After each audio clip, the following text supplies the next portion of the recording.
building resilience in Asia-Pacific region, in Asia-Pacific communities. My name is Atkia Samir Rahman, and I will be moderating this event. We are thrilled to have you here today. Before we begin, I would like to go over a few housekeeping rules. All right, thank you so much. So some few reminders before we start. Please keep your microphone muted when not speaking to avoid background noise and distractions. Offer feedback and opinions in a constructive and respectful manner. Turn on your video to help create a more engaging and personable atmosphere unless there are bandwidth or privacy concerns. Please feel free to use the raise hand feature if you'd like to contribute to or ask a question to help manage the discussion smoothly. We will be addressing. If you have any questions, please feel free to type them in the chat box. We will address them during the question and answer session at the end of the webinar. Okay, then. So without further delay, let's start our brief introductions. So first of all, I'd like to introduce you to this event. This webinar is brought to you by the ATO Climate Educate project in collaboration with our esteemed regional partners, Seagrass Guardians from Malaysia, Climate Action Lab Myanmar, CALM, and Green Youth Thailand Together, we aim to unite Southeast Asian organizations for a sustainable future. Now, let us start with ATO Climate Educate Project. So the ATO Climate Educate Project is a youth-led initiative to promote climate change education in formal and non-formal settings. Its mission is to raise global awareness and mobilize youth and communities for capacity building, adaptation, and mitigation. Seagrass Guardians, a Malaysian NGO, focuses on seagrass conservation through education, restoration, and community empowerment. They use citizen science programs to protect these marine ecosystems, contributing to species survival, food security, and climate change mitigation via blue carbon sequestration. And then we have Climate Action Lab Myanmar, one of the Myanmar's first youth-led action-driven research organizations, aims to empower science, technology, and environmental innovation while advocating for climate movements. It unites young leaders and professionals to address climate and environmental issues in Myanmar, Southeast Asia, and globally, contributing creatively to solutions. Then we have Green Youth Thailand. Green Youth Thailand is an organization founded in 2022, a youth-led environmental organization. The organization works to raise awareness of climate change through creative media and empower young people through meaningful events and initiatives. They also address environmental issues and share climate facts on social media platforms. Now, to kick off our webinar, I'd like to invite Mr. Michael Yap, ATO Climate Educate Regional Coordinator for ESAP, to deliver the opening remarks. Michael, over to you.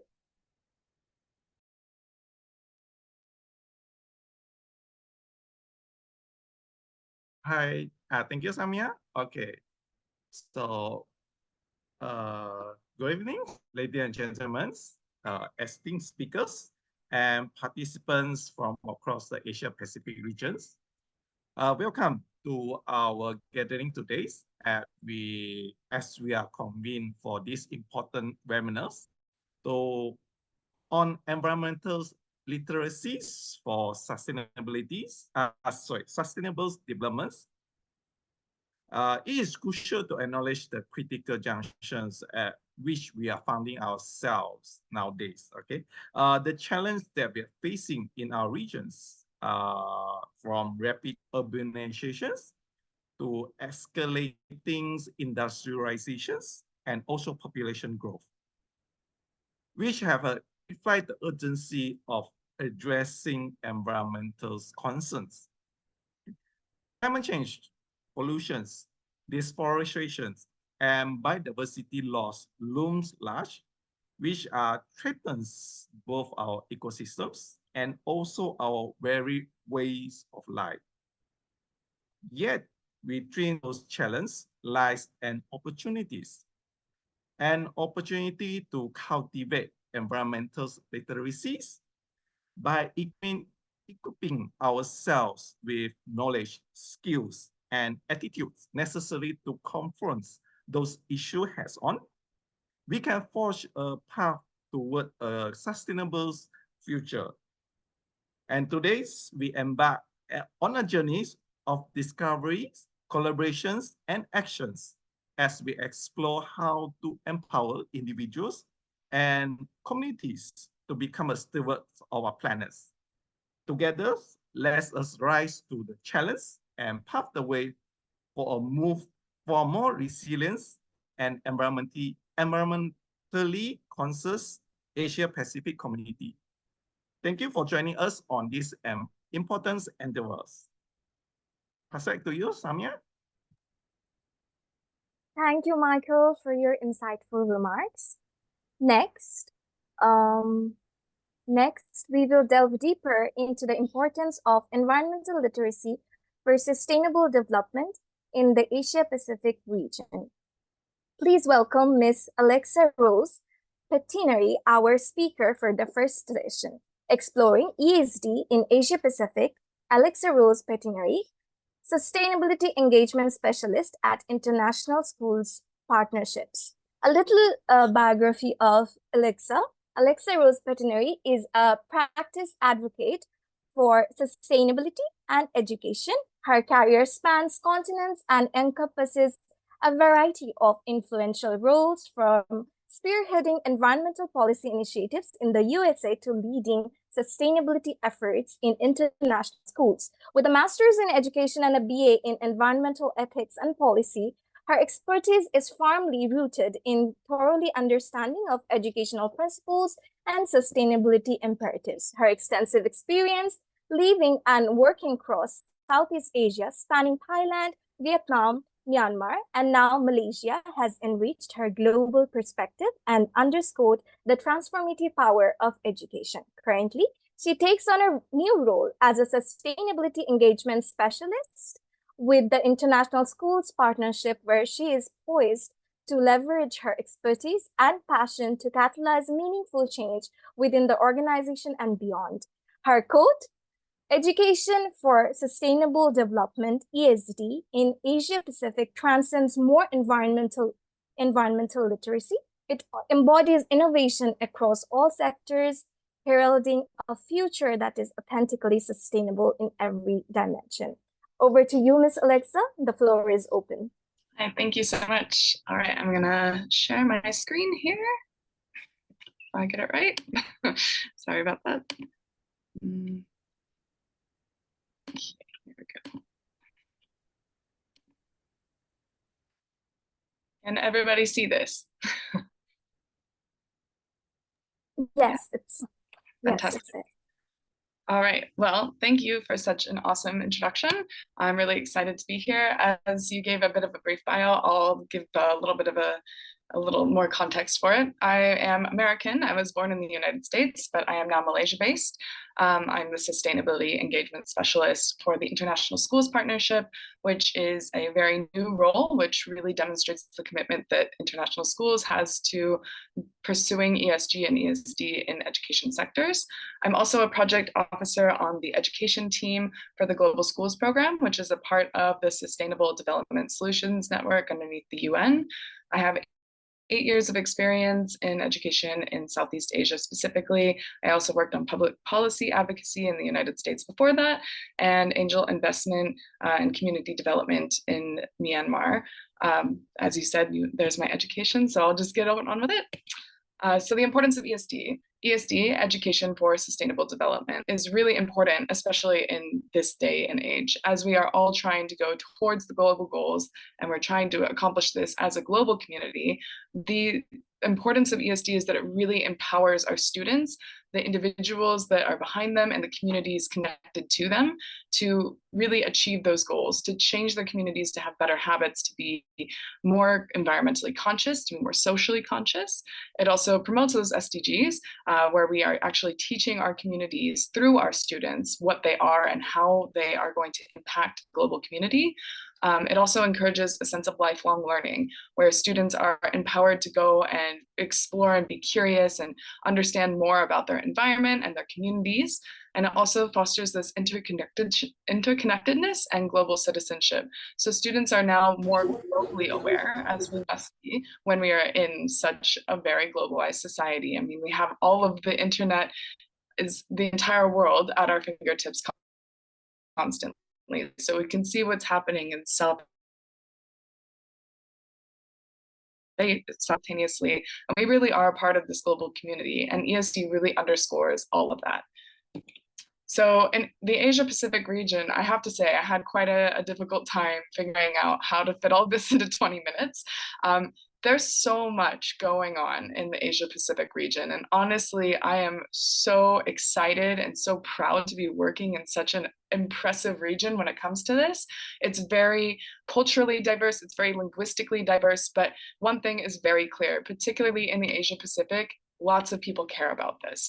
This is a really important thing, and people are working on it constantly from every single angle, and we're very collaborative, we're very supportive of each other. Here on this page, you have just a few of the amazing initiatives that are going on in ESD. There are so many eco schools in South Asia and Asia Pacific region. The Ban Ki-moon Center, there's one based in Malaysia. They're very active. We have so many different initiatives. I mean, Thailand's entire sufficiency economy philosophy is just one giant ESD initiative wrapped up into an economic proposal. We've got China, Japan, Cambodia, Vietnam, everybody's involved. It's a really impressive atmosphere. Because dubbing is not enough. Someone else on there? So I'm going to focus on Malaysia because there's a lot going on here, and I'm really excited to share it all with you. So not only does Malaysia have the national curriculum, so this is like the government curriculum, there's a lot of integration of ESD concepts into the national curriculum, a lot of environmental education going on, and a lot of like social education where we're talking about being interconnected in different cultures and different languages. So the Malaysian government has seen a need for this and has put it into their national curriculum, and it's quite impressive compared to some other places that may have not made it that far. The Eco Schools program is thriving here. Many schools are trying to join this program. They're using all of their different resources that are available to them. We have Rakan Alam Sekitar, which is Friends of the Environment initiative here in Malaysia. They're really active. We also have nature education centers such as the Forest Research Institute, or FRIM. We also have university programs. One that I'm really excited about is the Sustainable Development PhD that's available at Sunway University. I haven't really seen anything like this in an Asian Pacific context anywhere else. It's really global, diversified, and accessible for many students that want to come study in Malaysia and for Malaysian students themselves. We have tons of NGOs, international such as like WWF, but we also have national, the Malaysian Nature Society, and even local. One of my favorites is the Langer Project in Penang, where they work to educate the entire community on the endangered langur monkey species.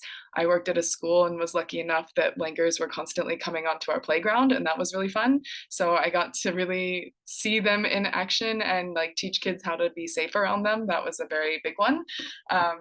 We also have a lot of government campaigns, and Penang, the state of Penang in Malaysia actually has a green council that is focused on education and environmental initiatives to make sure that every aspect of the Penang government and community is looking towards a more sustainable future. So they have things like No Plastic Bag Day. They also have like the Love Our Rivers movement, but there's so many more initiatives. So if you are interested, we can talk about it for hours, I'm sure. I'm going to focus on my company. So International Schools Partnership, I've been with them for 3 years in a differing capacity. So I've worked at 2 of the schools that are in their network, and now I'm more on the corporate side working on their ESG strategy. So we really are looking at global cooperation for local results in our regard. And I'm going to give you 3 examples of 3 schools inside of the International Schools Partnership in Malaysia that are working on initiatives that are related to ESD. So Tembe Schools in Penang, this is a school that was very eco-conscious. This is where the langur monkeys were always on our campus. So if you want to know more, you can go check out my social media. There's lots of monkey pictures. But when I started with them, they really wanted to do more eco initiatives. And there were a lot of small kind of individual events happening. But Tembe Schools was one of the first places that decided that it was necessary to have somebody on the campus that was in charge of delivering this sort of thing. So they have a sustainability coordinator role, and it is a STEAM-focused school, so science, technology, engineering, arts, and math, and they're really focused on it. They just got a new campus that's absolutely insane, really, really impressive. If you ever want to go check it out, I encourage it. So this project here was a community garden initiative, and anybody that has been working in Southeast Asia in environmental education will know that it can be really easy or really challenging to do a community garden initiative with students. Everything grows. So take that as you will. It's really difficult to have your plans die off, but the students were really engaged with this one, and we didn't have a budget. So this initiative actually came with the support of the local community. We didn't have saplings or seedlings or seeds or anything to put in this garden, and we reached out to the community and received an overwhelming response with so many different plants donated to the school to create this giant garden. We used different recycled materials to create a hydroponic system, and they got to use their design skills. So this facet of ESD was really taking all of the different parts of their education and integrating it into how do we create a sustainable food system on our school? How do we do this in a way that continues itself? So we had the development of a student governance initiative, and we have this festival, the Eco Fest, that happened in 2022, where the students were able to show off the different things they were doing in class that were related to sustainable development. They really got involved. It was really impressive. The entire community comes together, and this is a way to make schools really the exemplar for the community of what sustainable development looks like, not isolating schools and campuses. This is really important as we move forward. So the next school I'm going to talk about, also in Penang, obviously I have a bias because I'm based here, but Straits International School has a very different campus from Tembe, and this is why I wanted to highlight it, because Tembe is this huge campus with a lot of green space. We have the opportunity to do a garden, but Straits International School is right across the street from the airport. There's no green space at all. It's an office building that's now a school, and it was kind of challenging in the beginning to figure out how are we going to do ESD initiatives and we don't have any outdoor space to work on it. So the leadership at the school decided that starting a Department of Sustainability was something that was necessary just to figure out how to do it. So we focus more on the governance aspect rather than environmental education. And this is things like making sure we're decarbonizing our campus, trying to establish a body of student representation. So they have an Eco Leaders initiative where there's one student in every class that represents their entire class, and they come together and they meet once per term to decide what the project is. So the first project they did was an Earth Hour, where they turned the lights, the aircon off for 1 hour a day, once a week. Now, that may not seem like a lot, but if you've ever been to Malaysia, it's quite hot. So 1 hour a day of no aircon does actually impact quite a bit. It was very educational for the students. This project-based kind of learning allowed them to realize that sometimes turning the lights off doesn't actually help. Turning the aircon off doesn't help, because if the longer you wait, the harder the aircon has to work to turn back on. So you end up using more energy in the long run. This was a really impactful way for them to understand the way that energy works and how we harness it and how it gets distributed on a campus. So they decided to shift away from this and talk about food waste.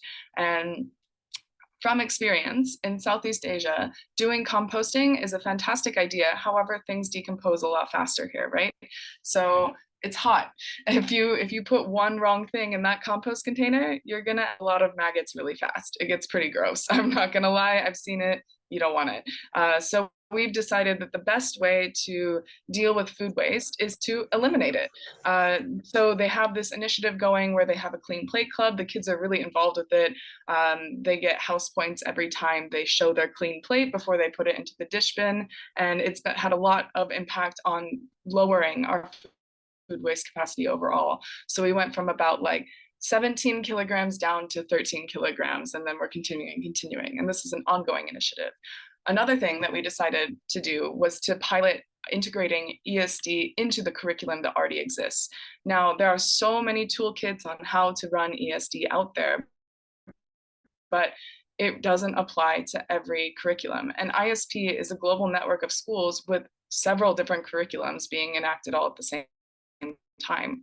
So this approach takes a look at the curriculum and finds how we can slightly shift the focus of the original content to be more focused on sustainable development. And you can see in these pictures here, these kids are looking at how to tell time and how energy is provided to a community.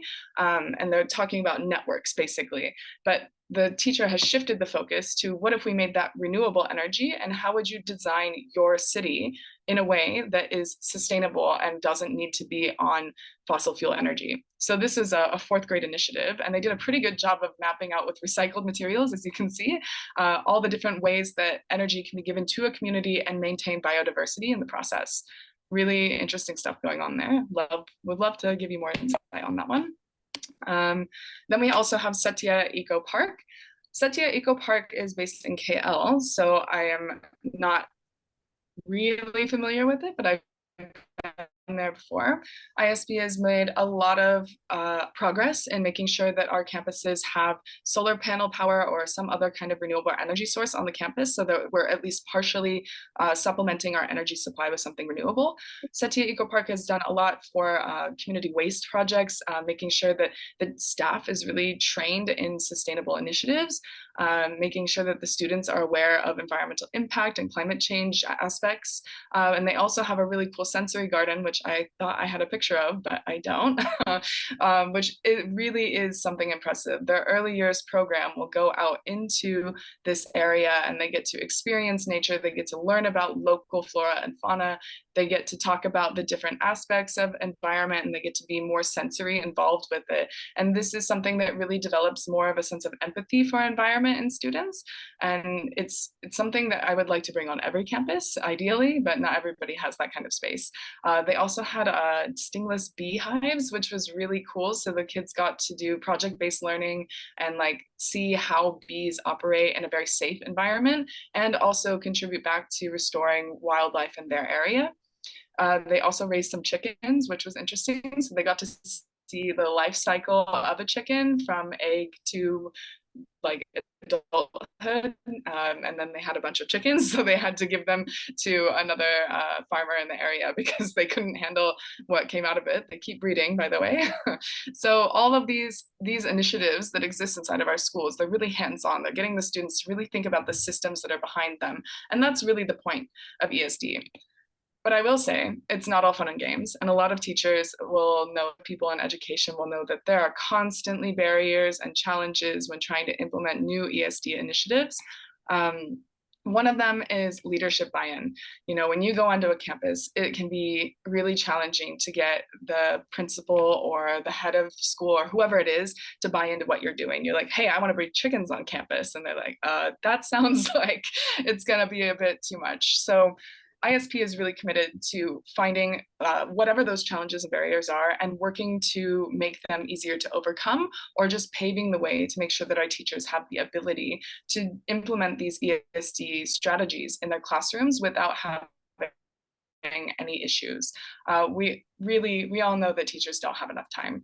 Educators really just don't have time on their side. We're so busy. So we're trying to create frameworks. We're trying to create materials that our teachers can use that actually save them time in the long run.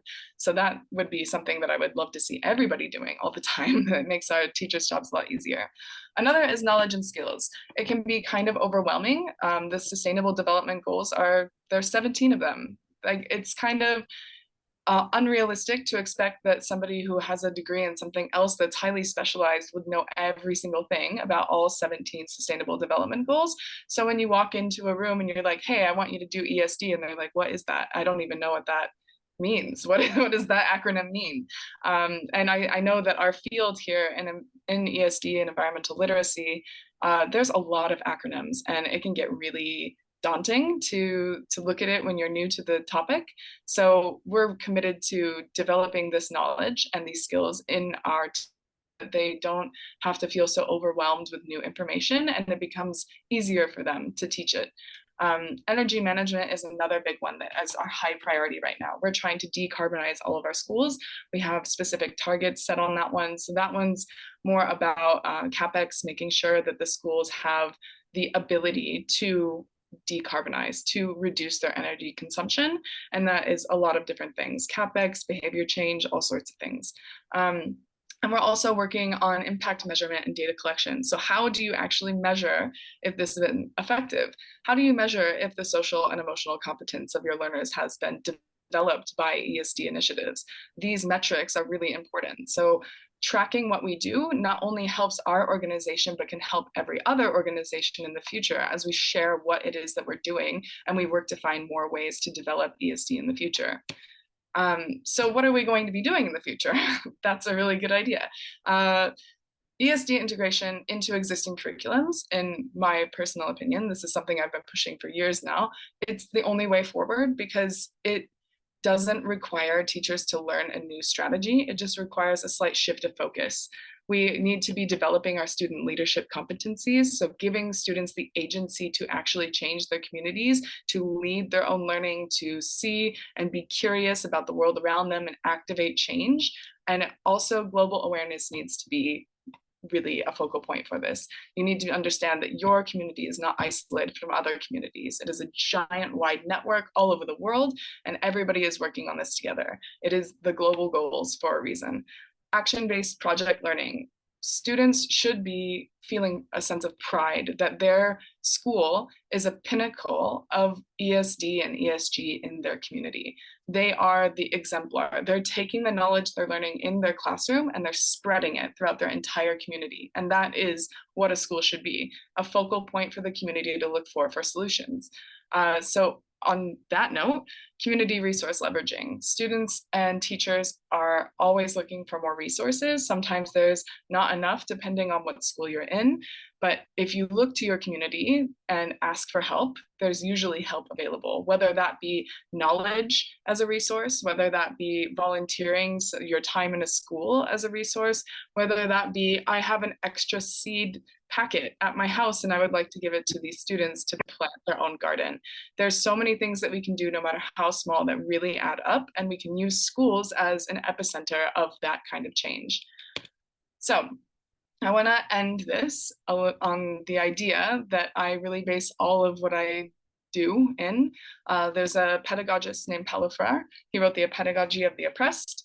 I recently learned he's one of the top 3 quoted pedagogists of all time, but he has this quote that all education is political and teaching is never a neutral act. It really isn't. Whatever it is that you say to your students is going to become something that becomes a core belief at some point. Teachers are the backbone of community, the backbone of knowledge and progress. Everything that goes on in the classroom is an act that will change the future inevitably. Whatever it is that your student is thinking is a result of what they've been taught. We are here to shape the world together, and it isn't going to be a neutral act no matter what we do. It has some kind of influence. So on that note, I will open it up for questions unless I've gotten the format wrong. Hi, Alexa. We'll take the questions after our session. Thank you so much. Sounds good. And yes, thank you so much, Alexa. It was wonderful. And yes, as you said, the quote that you shared at last, that teachers do have a significant impact on how students think and how they shape up their perspective towards anything. So thank you so much. It was wonderful, and your the experiences that you shared were quite interesting. So thank you so much. Next, we would like to invite our next speaker, Mr. Natitwam Vidya Pradeep. Mr. Natipam would be presenting us with the session 2, which is teaching agroforestry to engage communities. A little bio for about Mr. Natipam. Mr. Natipam Vidya Pradeep, a content writer at Green Youth Thailand.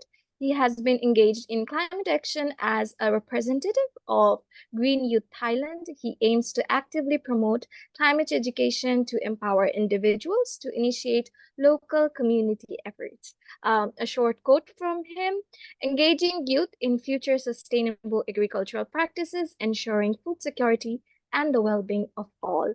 Mr. Natipam, the floor is yours. Thank you so much. So, hello everyone, my name is Natipam Vidya Pradeep. So, I'm from Green Youth Thailand. So, let me share the screen.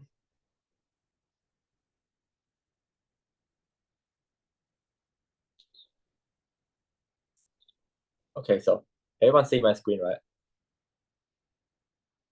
Yes, we can see your screen. Thank you so much. Okay, so let me introduce myself first. Okay, you guys can call me Music. I am currently studying in computer engineering at Mahidol University in Thailand.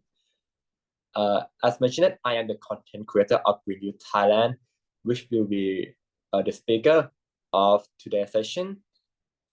So let me introduce you about my organization first. So what is Green Youth Thailand? Our organization is a youth-led non-profit environmental organization founded in 2022. Our mission is to raise awareness about climate change through creative media and empower youth through meaningful events. Before we are going to our topic, I would like you to play the game in Mentimeter first to share your thought, your opinion. So could everyone please scan this link and play Mentimeter with me?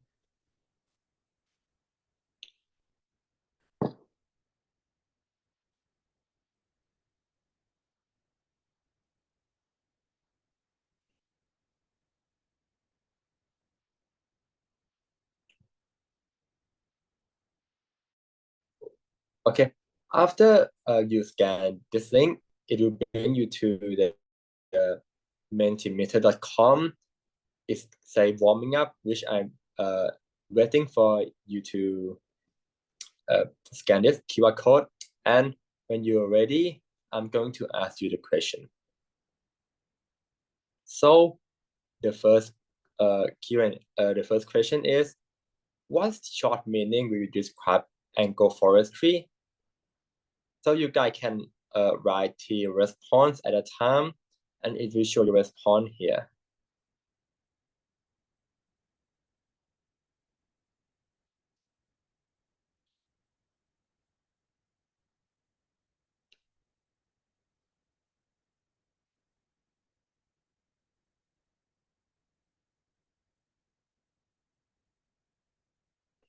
Agriculture, food system, growing, biodiversity. Okay, so agriculture is coming on top. Environment, sustainability, forest, environmental, greenland, cultivation, tree, plant, sustainable food.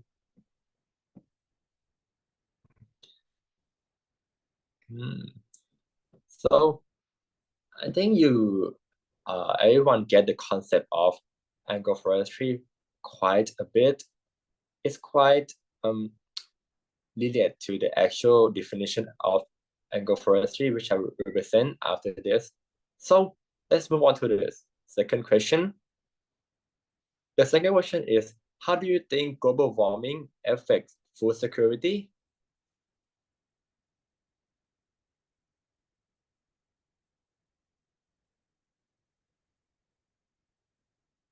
Cultivation. For this question, you guys can answer in long sentence. Raw food production. Quite interesting.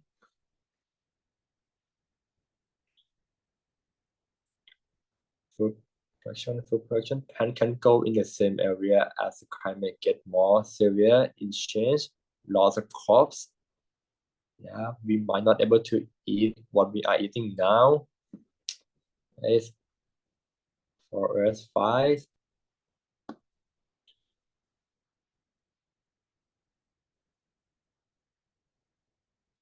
I think everyone get the concept. No food production, availability, and accessibility. Food storage due to increase of heat, water scarcity, low yield productivity, natural disaster, destroy from land. Challenge agricultural section get prepared for unforeseen situation like flood, the capacity of crop to thrive, lead to starvation. Yeah, I think everyone get the concept of how global warming, our climate change can affect our food security. So last question, we move on to the last question right now. What is the biggest problem of agriculture in your region? Now you have to answer in a short word. So I know in Asia Pacific, right? So most of the country here depends on agriculture as the backbone of our economic. So I want to know how everyone think about the problem of agriculture in your region: environmental destruction, food shortage, poverty, data fragmentation, pollution, fraud, drug, right? No governmental support, pollution.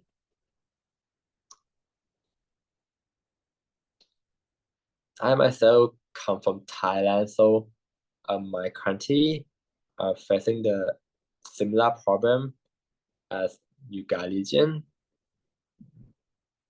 Administration, desert, encouragement, lack of support, and burn, food shortage. So I think everyone get the concept, but the biggest answer that come on top is poverty. So I would like to come back to my slide and starting to expand the agro-forestry concept. So it's the end of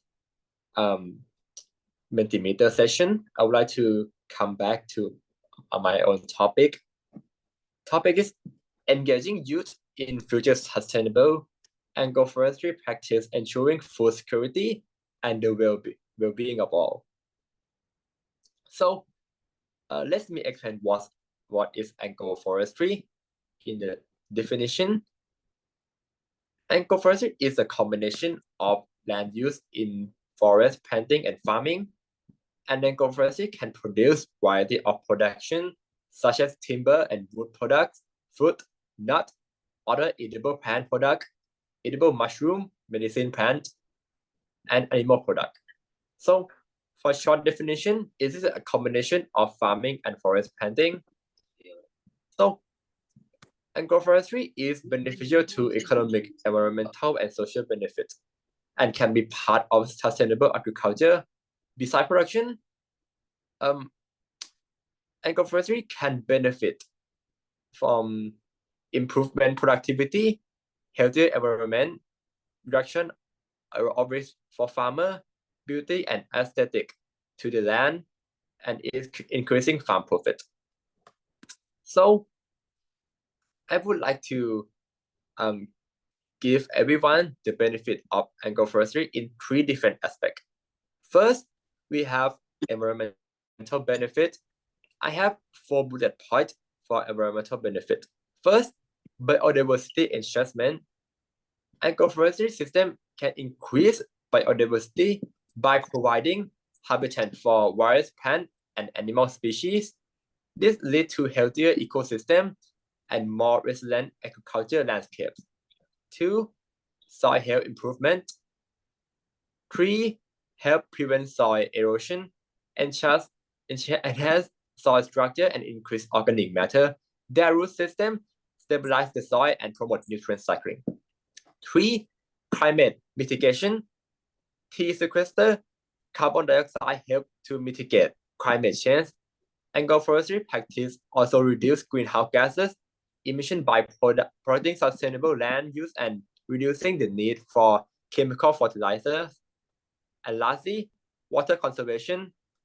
Tree and scrub improve water infiltration and reduce surface runoff, therefore conserving water and ensures groundwater discharge. So this is all the benefit of environmental benefit of agroforestry. Two, let's move on to economic benefit. We have three different bullet points for economic benefit. First, diversify income source. Farmers can diversify their income by producing timber, fruit, nuts, and other non-timber forest products alongside traditional crops and livestock. Two, increasing productivity. Integrated system can lead to higher overall product. And lastly, reduce costs. Agroforestry can reduce the need for external input like fertilizer and pesticide by improving soil fertility and pest management naturally. So you don't, the farmer do not need a pest killer and give the toxic to their product. Instead, they use better soil to do the natural pest management. Lastly, we have social benefit. So I would like to speak about food security. Agroforestry contribute to food security by diversifying food source and increase the resilience of farming system to environment shock. Two, community well-being. The practice support rural development can improve livelihood by creating jobs and enhancing the economic stability of community. And lastly, cultural and aesthetic value. Agroforestry system can preserve traditional land use, practice and enhance the aesthetic value of the landscape, which can have cultural and recreational benefit. For conclusion, agroforestry is crucial for sustainable agriculture and rural development. It promotes environmental health, economic viability, and social well-being, making it an essential practice for the future of farming and land management. But there's a problem that affects agroforestry worldwide, and this problem affects many aspects of our life. It is a climate change problem. So how climate change problem affect agroforestry worldwide? But before I speak about the effect from climate change, I would like to provide the cause of climate change. It's because of human activity like fossil fuel burning or fuel burning. It makes our world hotter and hotter. So it affects our food security. Not only the weather are hotter and make everyday life hard to live, your food security also decrease in both terms of quantity and quality. So that's why we have to take care and take serious of climate change problem. The first negative impact is altered growth condition, change in temperature and precipitation pattern affect the growth rate and productivity of tree and crops. Two, increasing pests and disease. Warmer temperature can changing climate and lead to the proliferation of pests and diseases that affect both tree and crops. This can reduce yield and increase the need for pest management strategy. Three, extreme weather events. Increasing frequency and severity of extreme weather, such as flood and storm, that can damage agroforestry system and damages the crops. Four, soil degradation. Climate change can accelerate soil degradation process such as erosion, desertification, and nutrient depletion. Reduction the productivity and sustainability of agroforestry system. And lastly, biodiversity loss. Change in climate change can affect the health of plant and animal species, potentially reducing biodiversity within agroforestry and affect ecosystem service. So now, Thai government has established law about the field burning to prevent the pollution and PM 2.5 that affect our lung and our cough. But that's still the case that in some province in my country and other country are still burning the field to clear the pest.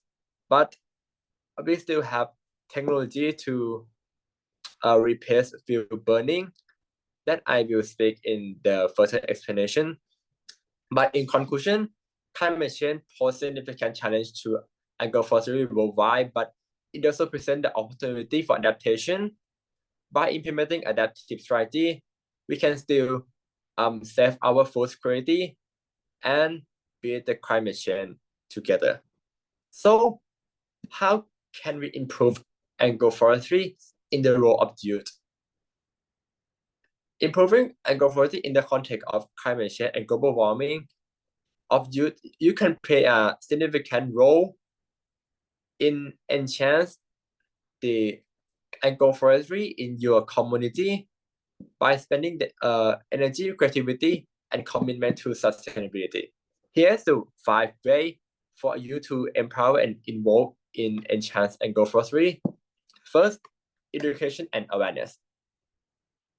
We can incorporate agroforestry into curricula. School, college, and university should include agroforestry and climate change topic in their curricula for more young people to learn about what's happening and what can we do to save our planet.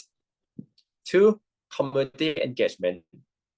Youth-led agroforestry project. So young people can create a project in their community to demonstrate science and educational hub for sustainability practice. 3, innovation and technology. As the young age, which is expert in technology more than the old generation, utilize modern technology can improve agroforestry system in many ways. Young people can drive an adaptive technology into the field of agriculture. 4, advocacy and policy. You can advocate for policy that support agroforestry and sustainability agriculture.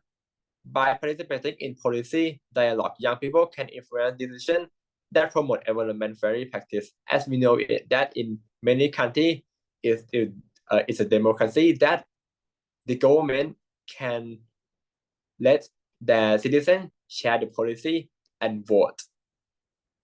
Lastly, financial and institutional support. Access to funding.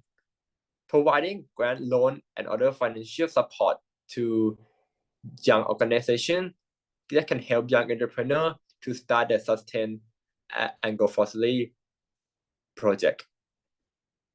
So in conclusion, empowering youth to improve agroforestry in the era of climate change and global warming involve education, community engagement, technology innovation, policy, and financial support.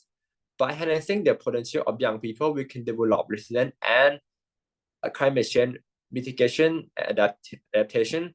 Youth engagement in agroforestry not only promote environmental sustainability, but also foster economic development and social well-being. Because Green Youth Thailand believes that young people can make a significant contribution to agriculture world. So please follow our Instagram to make our voice reach more youth to make the bigger impact. So that's all for my session.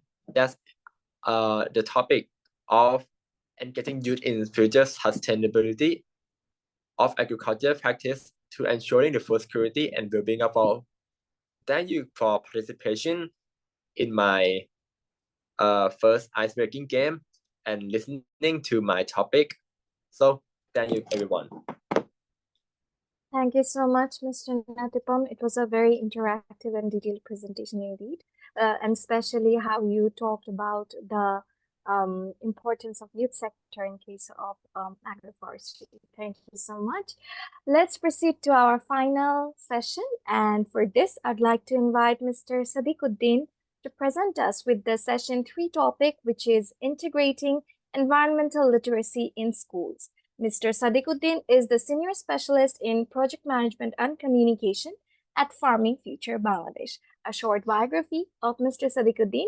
Sadiq is a seasoned professional with over 15 years of experience in project management, communication, and outreach partnership development and operations management. His expertise honed through leading and managing large-scale projects funded by the Bill and Melinda Gates Foundation and USAID has enabled him to establish effective partnerships both nationally and internationally.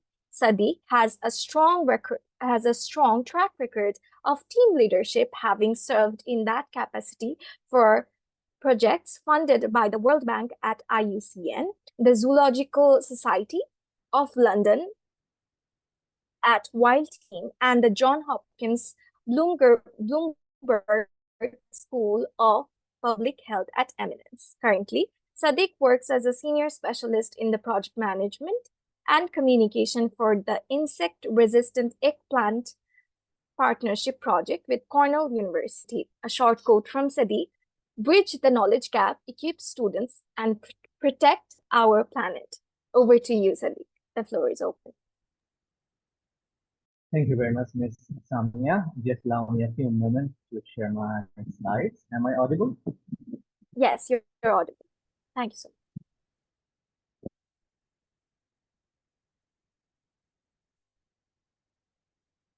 Great. So thank you very much once again for all the speakers and participants, particularly Alexa and Music. A wonderful presentation. I've learned a lot from your presentation, and definitely you will see a few like overlapping slides and contents from your slides. So I hope that will complement each other. So my topic is integrating environmental literacy in school. So I said it's just cultivating a sustainable future. So when we are talking about our joining this webinar in Bangladesh, our coastal people, they are preparing to go to the cyclone shelter because a cyclone is like created in the Bay of Bengal, and people are like trying to protect their lives and other resources, including livestock, and going to. So let's hope for the best and pray for them. So I will be starting now, and so what happens in today's world? What we see like environmental challenges are like more pressing than ever.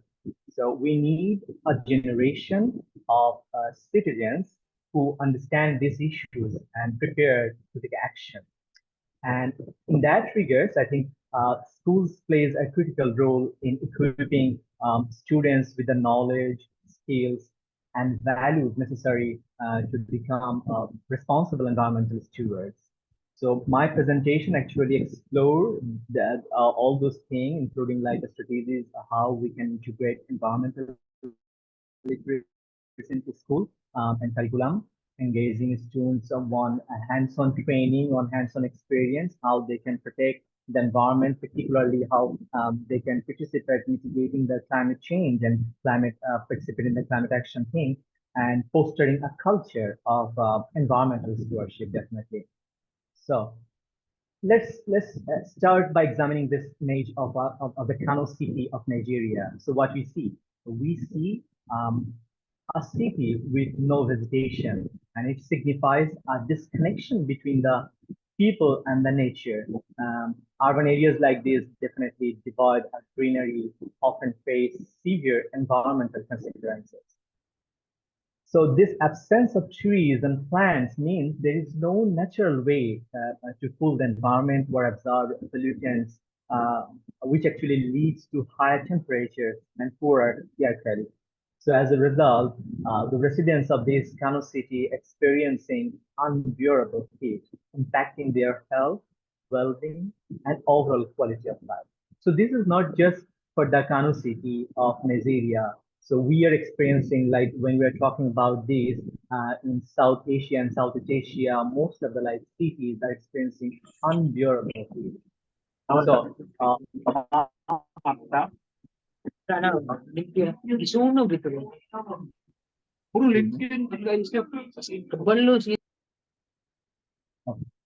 no problem. I think so. This is an infographic of like the the statistics of heat wave or temperature what is rising in South Asia and Southeast Asia. So it's depicting the rise in temperature in Dhaka city. It's not about only Dhaka city. Definitely, I'm just showing this as an example of a city like Bangladesh or the other South Asian countries. So between 2014 and 2023, so Dhaka experienced 517 days of extreme heat. On the contrary, not on the contrary.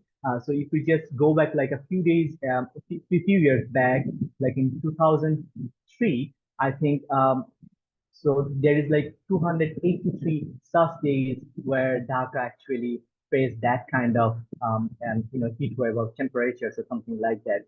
So what it shows, this is something is not isolated. This phenomena is not isolated.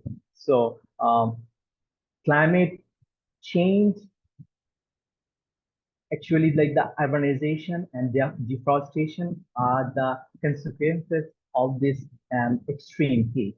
So these conditions underline the urgent need for integrating environmental literacy in our education system. So whatever it is, like could be in school or could be in university or wherever, because what we are seeing right now, like people like in my age, those who are studying in maybe studied in university, they have studied climate change, environment, and everything, but still they are not passionate about like protecting their environment, talking about their environment. So this effort needs to be determined or implemented in every aspect of life, and people from all walks of life can participate, and they need to understand the climate literacy, environmental literacy, and everything. So this is another simple picture, and this is I'm trying to show like and try to give you a message that planting trees, just planting trees can make a lot of difference. You see, these examples actually highlight the pressing need to reconnect with the nature and foster a deeper understanding of the environment issues so that people can understand how they can create impact to the environment, what's their individual role, and how an individual can create impact in the environmental level, but just by like planting trees, maybe not wasting water from their tap. So this simple message can really create a lot of impacts in every aspect of life. So after that, now as a whole, I'm trying to like depict what environmental literacy, why environmental literacy actually matters as a whole. So environmental literacy is not just about learning facts like what we have read in our school or university, it's just bookish thing. It's more about developing a deep understanding of the complex interactions, like Alexa said, the interconnectedness. So we have to understand that how this system actually works. Of course, not in the bookish language, but we can use indigenous communication tools. We can use everyday vernacular to reach to our grassroots people, because they don't understand the climate change. They don't understand the technical term. So we have to talk about their own language. So why it is matter again for the students and for everyone, because environmental literate actually create a better equipped to address the challenge we face, such as like climate change, pollution, biodiversity loss. So something like this. So by integrating environmental literacy into the educational system, I think we can empower everyone to become a responsible citizens and stewards to our planet. So this is also applicable for the students in school level, definitely. So why this, this literacy actually needed? It's just not for our understanding or to create a connection with the nature, but a phenomena that we are going towards, like the green economy, the greener transition, a resilient environment. For that reason, actually, we need this kind of literacy. So new economies actually require transformative green skills, new forms of leadership and the reskilling of those in impacted industries as well communities that have historically endured social marginalization, including women and girls and children, definitely. So they need to be connected. They need to be make sure that they are in these phenomena. They are connected with this thing. So in other words, this transition actually affords how we should emphasize justice and equity, so that we can ensure that the connectedness, the equalityness, and everything of these phenomena. So this transition also could deliver, millions of new jobs, new skill set can create a sustainable economies. But failuring of these kind of environmental literacy, understanding this interconnectedness, result in mass, structural unemployment, and that will undermining public support for climate action. So we need to ensure that people are like joining with this force and they are learning everything about this climate or environmental literacy and climate education.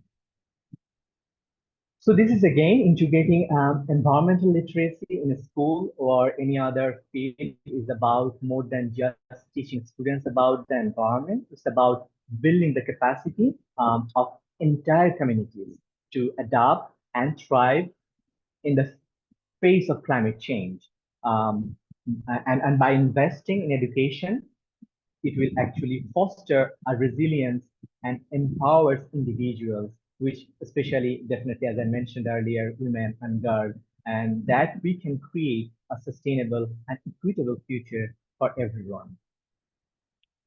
So we will see like the leaders around the world, they are talking about this environmental degradation, climate change, climate education, climate resilient, sustainable development, everything. It's all in pen and paper, but how these are happening, how these are being implemented, what is the policy implication? Is there any good work in this thing? So the vast majority of environments around the world actually agree that education is key to tackling the climate crisis. Climate change and environment education now often tops all the agenda that people are discussing in UN General Assembly, World COP, or any other gathering in global education summit maybe or global conferences. But is it really happening? I think there's a gap, and that gap needs to be diminished. That gap needs to be like, it needs to be like addressed more with more importance, so that people understand the consequences of the importance of environmental literacy, the climate change, and everything. So the UN Sustainable Development goal, the climate action falls upon all countries. So and there's a report in 2021 from the Save the Children, which says that children are not equipped to deal with the immense challenges that lie ahead, as education systems are unprepared to respond to climate risk. So despite all these high-level, international agreements, educational specialists agree that climate change or environmental education remains one of the least implemented aspects.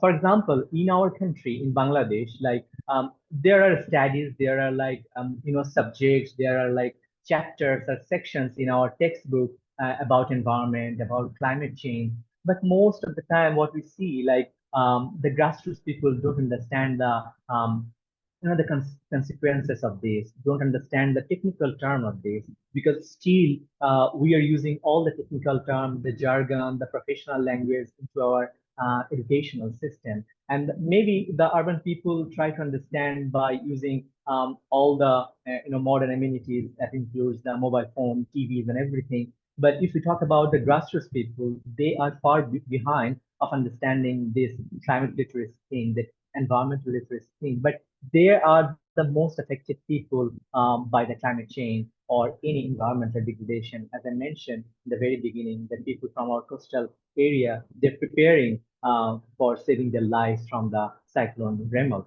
So we need to act urgently. So we need to act urgently, otherwise it will be a catastrophic issues for our future generation, for our generation who will be the front row leader, who will be leading from the front by tackling the climate change and environmental degradation. So as it said, like today's upper secondary students will be the front line of the climate transition. We must ensure climate education leads to meaningful student agency, as Ms. Alexa mentioned her presentation earlier. So why we actually need to empower youth about the environmental literacy. So environment, definitely, as I mentioned earlier, that education is crucial to promote climate action. It helps people understand and address the impacts of the climate crisis. And climate education or environmental education is an essential component and a catalyst for responding to global climate change. In the classroom, definitely young people can be taught the impact of global warming and learn how to adapt to climate change. So education actually again empowers people, but especially motivates the young to act, because it's not the situation. The climate change. Climate change is very inevitable, evident. So we can't ignore the effect of this.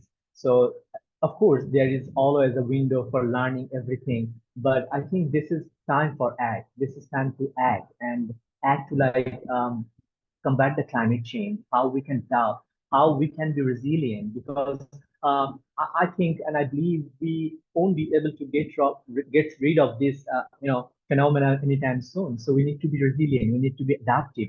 So education, I think, will help again to adapt, to be resilient of these consequences.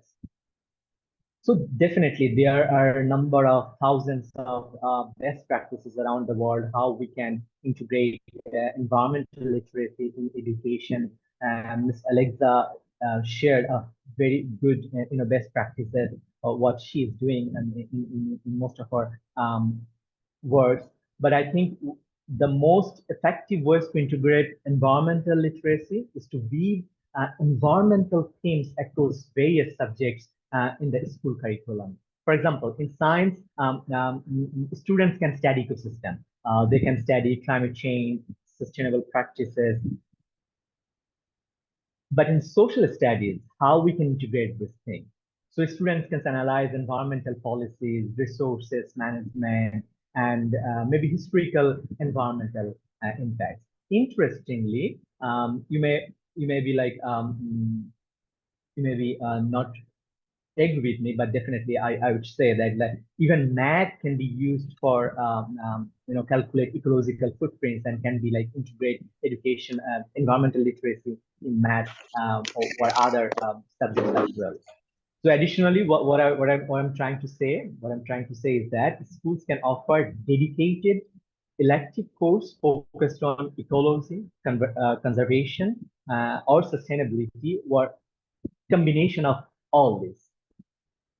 But this has to be in a very subtle way that people can understand, because still when I'm telling this thing to you before a number of people, maybe I do not understand most of the climate issues, most of the environmental issues, because it's not in my language. I try to understand. So my 2 cents will be, we need to use our local language, local contextual, theme to address, like the everyday vernacular you use. And definitely it needs to be action oriented, so that people not just sitting inside the classroom and understand climate change, environmental policy, environmental literacy, but go out and to understand the consequences of the climate change. Maybe we can show them, maybe we can make them understand the differentiation between a few years back climate change effect and now the climate change effect. So there are a number of ways we can do, but this is a few best practices that we can do, we can formulate. But this is something not an individual effort. We need a collective effort. People from all walk of life can come together and definitely they need to approach and they need to teach their children, their neighbors about the climate change, about the environmental degradation and everything. Then sustainable development can be ensured and a resilient society, communities can be created, and that actually we can hope for. Apart from that, there is definitely, like I'm working, you're working, but there is no policy support of this. So government policy needs to be implemented, needs to be formulated, and it needs to be like disseminated to the grassroots everywhere, so that the street level bureaucrat can implement this kind of policies of integrating climate literacy, environmental literacy in the educational system. So I'm not going to talk about this particular slide. So this is an example. I took it from one of the from one line, definitely. So these kind of materials can be used to teach our new generation, our children, how they can communicate, how they can learn from the nature, how they can feel the compassionate behavior towards the mother nature, how they can create a relationship with the nature. So this is a part and parcel of their life. So they cannot, ignore the mother nature's contribution, the attributes and characters. So it's like all interconnected. So this kind of knowledge and understanding needs to be implemented, needs to be installed in the to our young minds, and then we can understand, then we can get the true outcome of our goal or something like that. So this is a very something we can't ignore. So 55 billion tons of fossil fuels are damaged, and 1,609 acres of land turns into desert. So as I mentioned earlier, so it's evident, it's inevitable. So we can't ignore them. So we need to act fast, invest, and when we'll be acting, when we'll be formulating all these policies and creating a synergy among all the stakeholders, then a real change and real possibilities will come. So thank you very much for this opportunity. Thank you so much, Mr. Sadiq. That was an excellent overview. And quite interestingly, when we talk about climate literacy, we often forget to include children who are going to face the results of climate change that we are going through right now. So thank you so much for your perspective. Carl, I think we can go back to, yes, okay. Thank you so much. Moving on now, I would like to give the floor to Mr. Samir Parajuli, our ATO Climate Educate Regional Coordinator of South Asia. Mr. Samir, are you there? Yes, Samir. Hello. Thank you, Samir. Yeah. It's time for the group photo. So may I request everyone to open your camera if you are comfortable.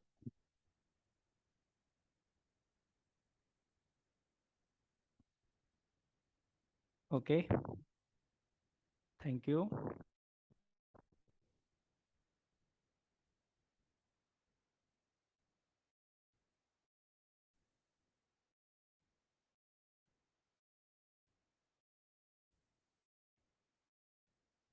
Okay, I will count down from 3. Take one more. 3, 2, 1. Taken. Thank you, everyone. It's nice to see you here. Thank you so much, Samir. Moving on, I would like to invite Miss May Monthant from Climate Action Lab Myanmar to provide us with valuable reaction from the youth sector. Miss May Monthant, the floor is yours. Thanks for inviting me. So hello everyone, this is me from Climate Action Lab Myanmar. So firstly, finally, thank you to all facilitated speakers, and I was truly impressed by the range of topics that we've covered today on environmental literacy in the Asia Pacific region. So the first presentation on ESG best practices highlighted some truly inspiring initiatives. So it's clear that the Asia Pacific region is leading the way in finding creative solutions for sustainable development education. And I also found a focus on sharing successful experiences, which is particularly very rare. So the session on teaching agroforestry resonated deeply with me because agroforestry offers a win-win situation for both environmental and local communities. So the presentation highlighted the potential for improved food security, biodiversity, and climate change mitigation. And I was particularly interested in how engaging youth in agroforestry practices can ensure a future generation prefer to manage our land sustainably. And perhaps in the future, we could explore ways to connect this ESG program with agroforestry initiatives also. So finally, the discussion on integrating environmental literacy into schools offers some practical and inspiring strategies, equipping students with environmental knowledge and fostering a culture is crucial for a sustainable future. So by focusing on ESG, agroforestry, and integrating environmental literacy into schools, in that way, we are empowering future generations to address the environmental challenges that we face. So as we move forward, I would love to see more collaboration between these different areas. Imagine the impact if we could combine ESG best practices with hands-on agroforestry in schools, and I encourage everyone to take what they've learned today and implement it in their own communities. So together, I think we can create a more sustainable future for Asia Pacific and the world. So now I want to give the floor back to our moderator.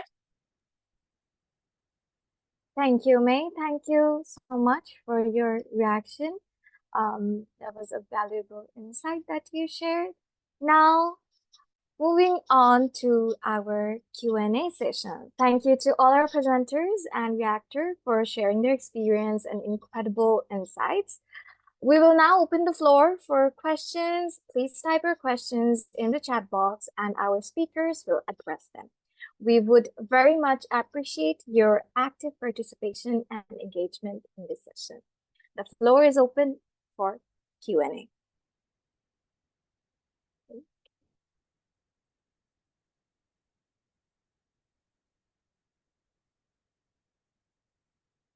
Okay, we have a few questions from our registration.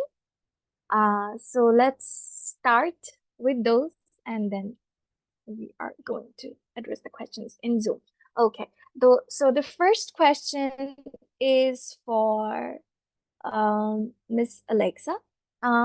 Miss Alexa, what are the specific strategies that you can recommend when it comes to contextualizing ESG in every region, specifically in South Asia and Southeast Asia? That is a loaded question. I think every community is very unique, so it really does take somebody who knows the area really well. I know a lot of international educators come into new countries and then they try to start things like an herb garden and then everything dies because nothing grows there. So when we're contextualizing ESD, the best thing that you can do is really look outward to the community and see what initiatives are already happening. And if you're looking to bring that into the classroom, the best thing to do is partner with these people because they really are experts in what they do. Another good thing to do is to take student leadership really seriously. So whatever it is that the students are interested in is going to lead the learning in that sphere. I would say the most successful initiatives that I've seen usually start with the students, and then the teacher will go out and find an organization that is able to help. And if you happen to have that skill, then you can lead them yourself. But it does take a lot of skill training and knowledge training within the teacher to know what it is to look for. There's lots of resources out there. There's lots of people who are looking to push this in schools. So contextualizing it, I would focus on the top 3 things would be the age of the students. So whatever it is that they can access, if you're trying to teach about climate change and the effect on climate, maybe lower it down for a year 1 student and like get into more contextual, like deep thinking with a year 11 student. The second thing I would focus on is what climate are you existing in? You know, are you in a really hot and humid climate? Are you in a really dry, arid, mountainous region? Really focusing on what is locally, contextually, like your ecosystem that you exist in, and kind of building up the knowledge that the students have of that particular area and what the normal processes are. And then the third one I would focus on is like giving students the confidence, developing that kind of confidence that they have to lead in their own space, if that makes sense. Yes, it does. Thank you so much. Thank you so much for your answer. We have another question. This is more of an open-ended question. Any speaker can take up the question. So the question is, what are the specific characteristics of the social dynamics in Southeast Asia that can be harnessed to boost environmental education or ESD in general? Is that me? Or you can take it. The floor is open. Yes. Specific characteristics. I mean, Yes. I've only been living in Southeast Asia for like the last 8 years, so I'm not as familiar as somebody who may have grown up here. But I would say that it's very community based, as opposed to the West, where everything is more focused on the individual. Southeast Asia, South Asia, and East Asia tend to be more focused on a communal experience and what the community can offer each other and help in that way. So these sorts of initiatives that involve multiple agents are more successful and they tend to have more impact because everybody latches onto them. I would say that that's the biggest one I have noticed, but I would love to hear what the other participants have to say.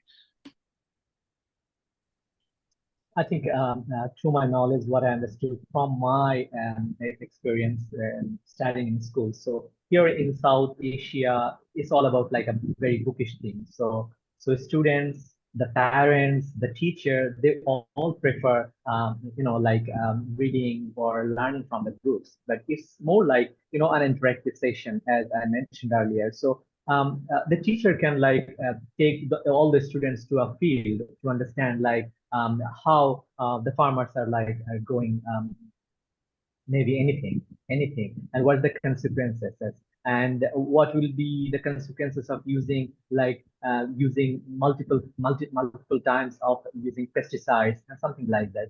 So this small step, this small orientation can create the differences of understanding things rather than just reading the books in the classroom. So I think that kind of action-oriented things to create a connection with the nature, with the people, will create some kind of changes and to understand the subject area more intensely.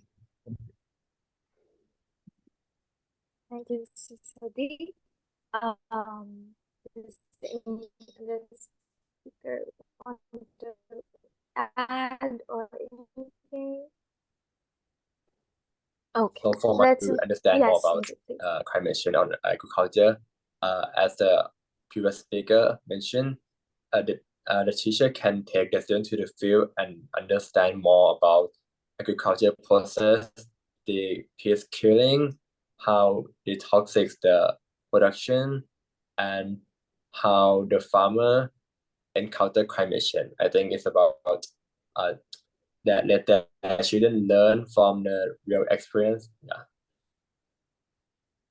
Thank you so much, speakers. The next question is for 3 of our speakers. I'd like you guys to answer it from your perspective, maybe. How can youths participate in climate action? Which are possible ways? So just in few short words, maybe. If anyone wants to go. I can start here. I think the best way is to be open to the opportunities that are available. There's so many out there that are looking for youth participation, and I think it's good for teachers to kind of collect those and then pass them on to the students and allow them to participate in what is most meaningful to them. Anyone wants to add to this? I think she said. Okay.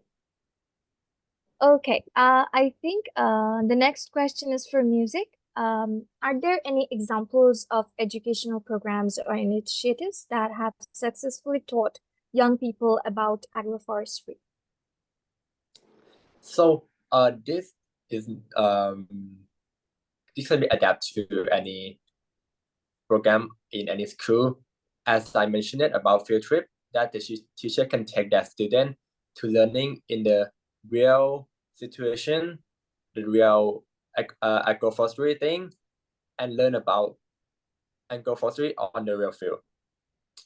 So for conclusion, this can apply to any program in any school. Okay, thank you so much, Music. Yes, I think this question, I think we can have bits from every speaker, and this would be the last question. Do you have any ideas or practice to lead students to interact with green development? Can you generate some green games for students to play? Any ideas regarding this? I'm not actually related with this kind of program, so I'm saying myself, not answering the question. I think Alexa will be the perfect person. Or anything like how can we develop, how can we engage students in green development? I feel like I've been speaking a lot, but I do have an answer for this. Yes. Yeah, I guess being in the teaching world, it kind of just lends to being more involved with this sort of part of it. I know it can be really daunting as a teacher to be like, how do I take everything that I've already created for my classroom and translate it into green development?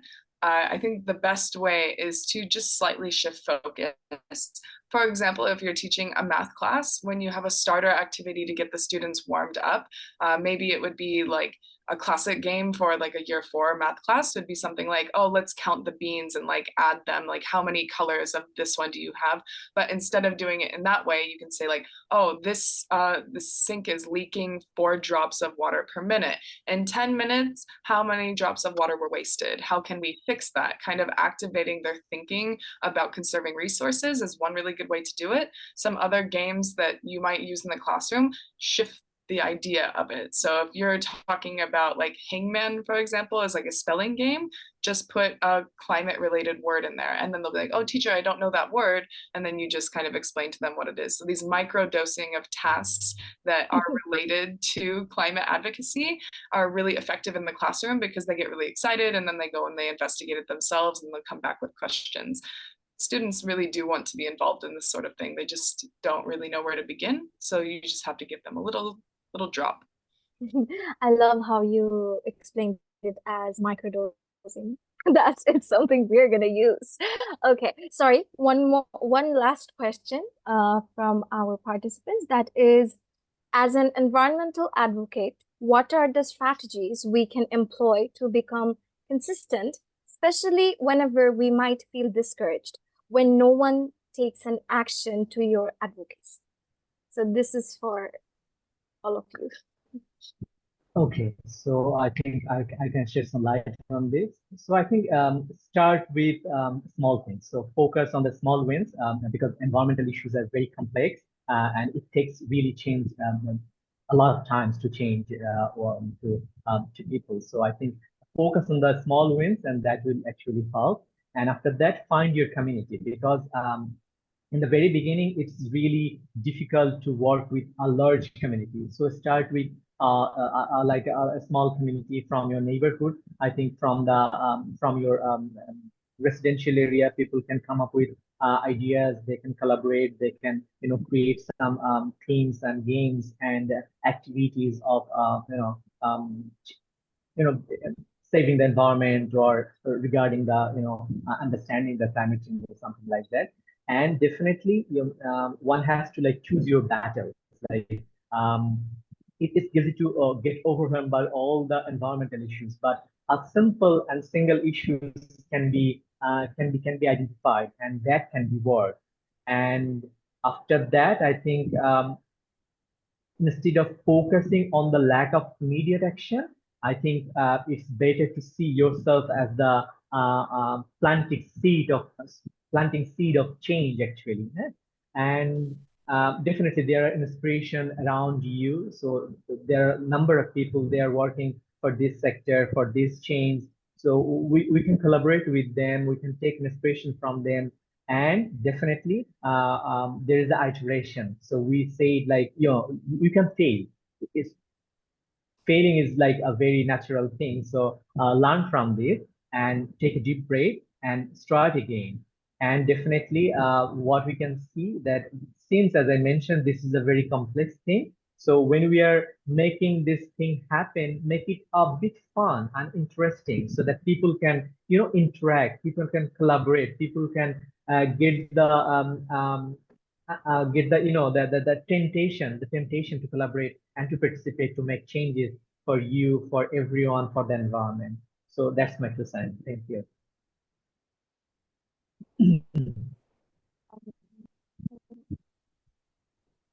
Want to add, Alexa? Yeah, I would love to add to that. I mean, I completely agree with everything you just said. It can be really disheartening. And in the United States, where people are very divided on the topic of climate, to say the least, it can be, you come home from doing advocacy work all day and you're exhausted and people have told you so many terrible things all day. And you're just like, why am I doing this to myself? Yeah, that feeling, it's never going to go away. I don't want to be the bad guy, but it doesn't go away. We do this because it matters. We do this because we care about it. There's always going to be a naysayer out there. There's always going to be somebody who is telling you you're wrong. But I think the most important thing is to realize that you're doing it because you believe in it. You're doing it because it matters. That being said, I have recently experienced another end of it. So in this community of building environmental literacy, I've mostly been on the ground floor of it, doing it in the classroom, working with communities. But I was in the corporate field of it this last week when I met my new coworkers, and translating that message that we're doing in the classroom into a more accepted and less aggressive way of saying it is really important. And I think that storytelling, that corporate messaging, that marketing of what it is that you're doing, if not getting it into people's hands in a way that they're going to want to accept it because it benefits them, that usually will put a giant block in front of you. So the first thing that you should focus on when you're meeting a block is, why are they upset with me? Why are they not believing what it is that I am telling them it matters? And what value can I add for them? And put the spotlight on that. And that may mean, like, it may feel like you're not advocating for the right thing, but baby steps, right? And once you get them on this foundation with you, then they'll be more accepting of the next thing and the next thing and the next thing. And instead of just abandoning the entire idea, you're kind of building up this pyramid over and over again and getting people on your side. And eventually, even people who deny climate change are going to think, oh, but I can make money from this. So even if they're not doing it for the right reasons, eventually they're all going to get on board and we'll reach the end goal. And I think that's really important. And I wish I had learned that a little bit sooner in life, because I think it would have been a lot less frustrating. But I think no matter how you're feeling, there's always somebody out there that understands, trust me. And if you ever want to talk about it, please reach out. I will be here to help you vent through it. I understand it can be really difficult. So good luck. Thank you. Music, would you like to share your Thailand? I'm sure you have also experienced something like this. We all have at this point. I would think the same, because as a youth who in the second year student of university, and I drive this for 1 or 2 years, there is some people that say so in Thailand that there's global warming very serious right now. So I think work will pay off eventually, because the climate change effect is reached as of for today, and I think in the future there will be a much more innovation and much more pool for people to invest that will give them attention. Eventually, everyone will give attention to the climate change problem, as I do. I think. Thank you so much, speakers, for sharing your experiences and giving wonderful insights, obviously. Just a small request to every of the participants. We actually could not get the photo of everyone because not everyone opened their cameras. Can we please quickly get like a photo by opening our cameras? I'd really like to request everyone so that we can have a nice photo for our webinar. Carl, could you do the honors of taking the photo? I'm sorry. All right. Hi, everyone. I'm Carl, by the way. I'm the tech guy all the time in our webinars.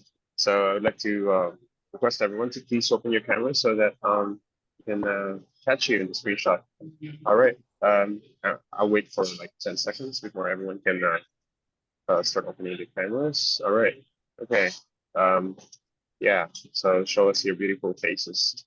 All right. So counting to 3, 2, 1. All right, doing another one.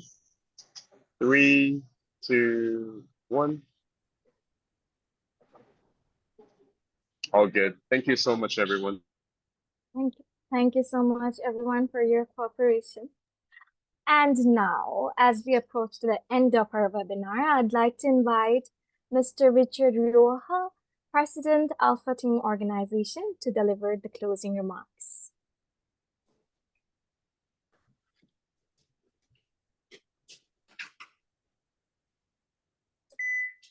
Thank you very much.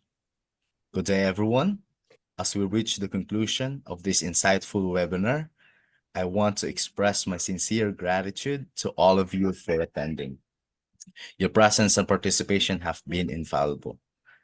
Today, we've explored a wealth of best practices in environmental literacy and sustainable development. We've heard from our inspiring speakers who shared their expertise on everything from education for sustainable development, teaching agroforestry to engage communities, to integrating environmental literacy in schools. These are all crucial steps towards building a healthier planet and a more sustainable future. Well, let's remember, the key to success lies in a collective action. We can all be part of the solution. Well, whether it's through small changes in our daily routines, advocating for environmental policies, or joining and supporting organizations with environmental advocacies. The resources shared today are a fantastic starting point. I encourage you to explore them further, share them with your networks, and most importantly, put them into action. And before I end, I want to extend a special thanks to the dedicated working group behind this webinar, whose tireless efforts made this event possible. Their passion and commitment are truly inspiring. Additionally, we couldn't achieve this without the support of our partner organizations, to mention Seagrass Guardians, Climate Action Lab Myanmar, and Green Youth Thailand. Their collaboration actually is a testament to the power of collective action in tackling environmental challenges. This journey towards sustainable is ongoing, and together we can make a real difference. Let's continue learning, inspiring each other, and working collaboratively to ensure a thriving future for our planet. Thank you once again for joining us. Have a wonderful rest of your day. Thank you very much. Thank you, Mr. Richard, and thank you all for participating in today's webinar. We hope you found the sessions informative and inspiring. If you have any further questions or would like to learn more about our project, Climate Educate project, or Climate Education, or any of our partner projects, Seagrass Guardians, CALM, and Green Youth Thailand, we are all available in Facebook, Instagram, LinkedIn, anywhere you would like to find us. And if you'd like to find us through website, please visit our website at climateeducate.weebly.com. Please kindly fill up the evaluation form as we had already mentioned in our email. And you can also scan the QR code. Once you fill up the evaluation form, we can send you the e-certificates as participants. Thank you so much, and thank you once again for joining us, and we look forward to seeing you at our future events. Let's continue to working together for a sustainable future. And this is Atke Samir Rahman, Chief Director, Climate to Educate Project, signing off. Thank you. Goodbye.